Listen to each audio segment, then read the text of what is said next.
नमस्ते प्यारे बच्चों, आज हम पढ़ेंगे कक्षा 4 की हिंदी सुमन भाग 2 का अध्याय नंबर 1, जिसका नाम है सीखो। यह एक कविता है जिसे श्रीनाथ सिंह जी ने लिखा है।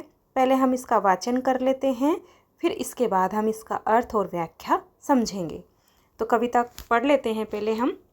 फूलों से नित हंसना सीखो, भंवरों से नित गाना, तरु की झुकी डालियों से नित सीखो शीस झुकाना।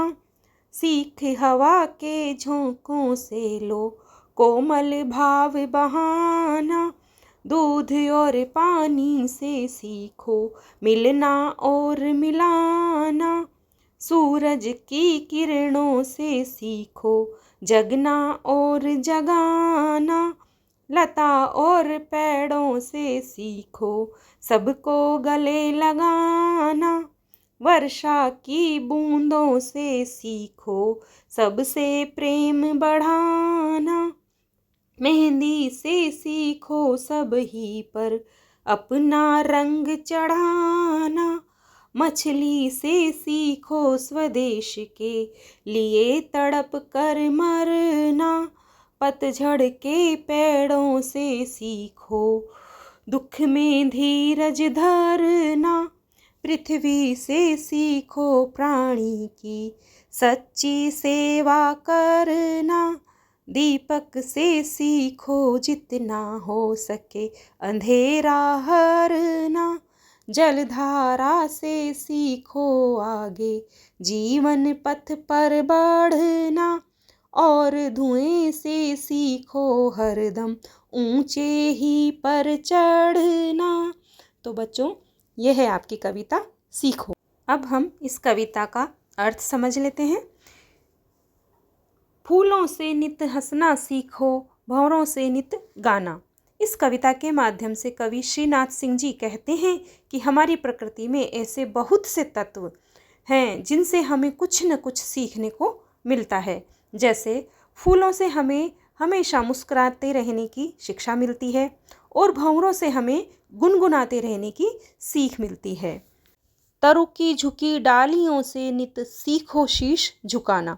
तरु का मतलब होता है पेड़। तो पेड़ की झुकी हुई डालियां हमें सिखाती है कि हमें झुक कर रहना चाहिए, यानी विनम्र भाव हमारे जीवन में हमें अपनाना चाहिए।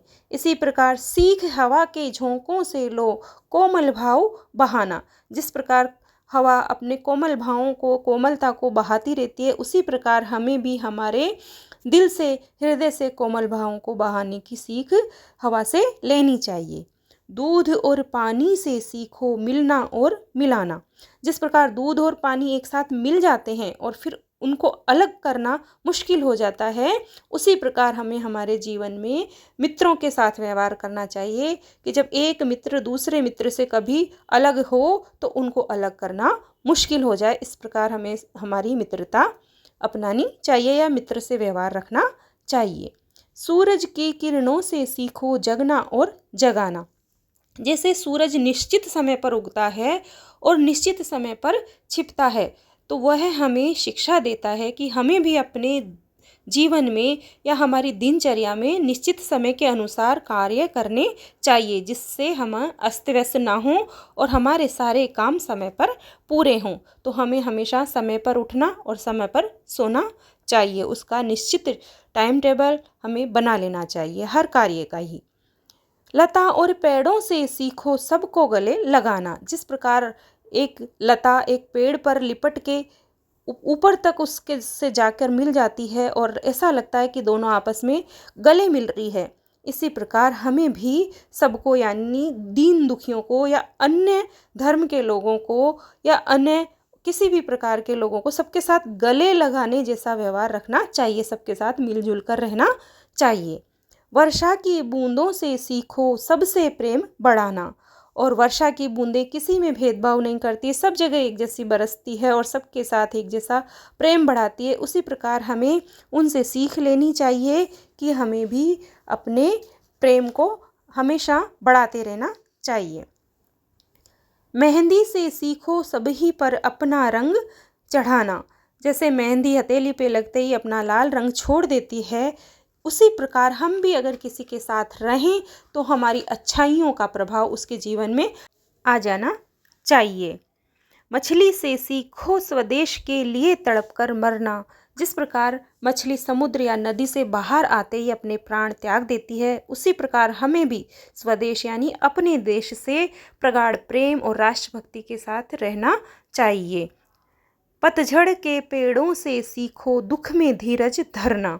जैसे पेड़ पतझड़ के समय पर बिना पत्तियों के हो जाते हैं, पूरे से हो जाते हैं, बिल्कुल लकड़ियाँ लकड़ियाँ जिसमें दिखती है, परंतु वो अपना धीरज नहीं खोते हैं। उसी प्रकार हमें भी विपत्तियों में, मुसीबत में कभी अपना धैर्य नहीं खोना चाहिए। हमेशा धीरज के साथ जीवन में काम लेना चाहिए। पृथ्वी से सीखो प्राणी की सच्ची सेवा करना। हमें हमारी धरती माता से सीख लेनी चाहिए कि जैसे वो प्रत्येक जीव को अपने ऊपर धारण करके रहती है, सभी के साथ समान भाव से, सेवा भाव से रहती है, उसी प्रकार हमें भी संसार में रहने वाले प्रत्येक जीव के साथ सच्ची सेवा भावना के साथ रहना चाहिए। अगला है, दीपक से सीखो जितना हो सके अंधेरा हरना। जैसे एक छोटा सा दीपक घने अंधेरे में रोशनी फैलाने का काम करता है, उसी प्रकार हमारे अंदर हम जो भी छोटे मोटे गुण हैं, हमें उनको दूसरों तक फैलाना चाहिए, दूसरों के जीवन में निराशा दूर करने का उस प्रयास करना चाहिए। आगे है, जलधारा से सीखो आगे जीवन पथ पर बढ़ना। जैसे नदी, समुद्र, झरने सब आगे बढ़ते रहते हैं, उसी प्रकार वो हमें सीख देते हैं कि हमें भी हमारे जीवन में आगे की ओर बढ़ते रहना चाहिए। फिर है, और धुएं से सीखो हरदम ऊंचे ही पर चढ़ना। जैसे धरती पर धुआं होता है और आकाश की तरफ उड़ता है, तो वह हमें शिक्षा देता है कि हमें भी हमारे जीवन में हमेशा उत्तरोत्तर प्रगति करनी चाहिए, ऊंचे ऊंचे बढ़ते रहना चाहिए। तो बच्चों, ये थी हमारी आज की कविता और उसका भावार्थ। अब हम इस कविता में आए कुछ कठिन शब्दों के अर्थ जान लेते हैं। पहला है नित। नित का मतलब होता है प्रतिदिन या रोजाना। अगला है तरु। तरु का मतलब पेड़। शीश का मतलब सिर। कोमल का मतलब मधुर। स्वदेश का मतलब अपना देश। पृथ्वी का मतलब होता है जमीन या धरती। पथ का मतलब होता है रास्ता या राह है। लता का मतलब बेल। और पतझड़ का मतलब होता है पेड़ से पत्तों का गिरने का समय। तो इस प्रकार ये आज आगे हम इस पाठ के प्रश्नोत्तर कविता हल करेंगे और कठिन शब्दों को धन्यवाद। वीडियो पसंद आए तो लाइक और शेयर कीजिए, चैनल को सब्सक्राइब कीजिए।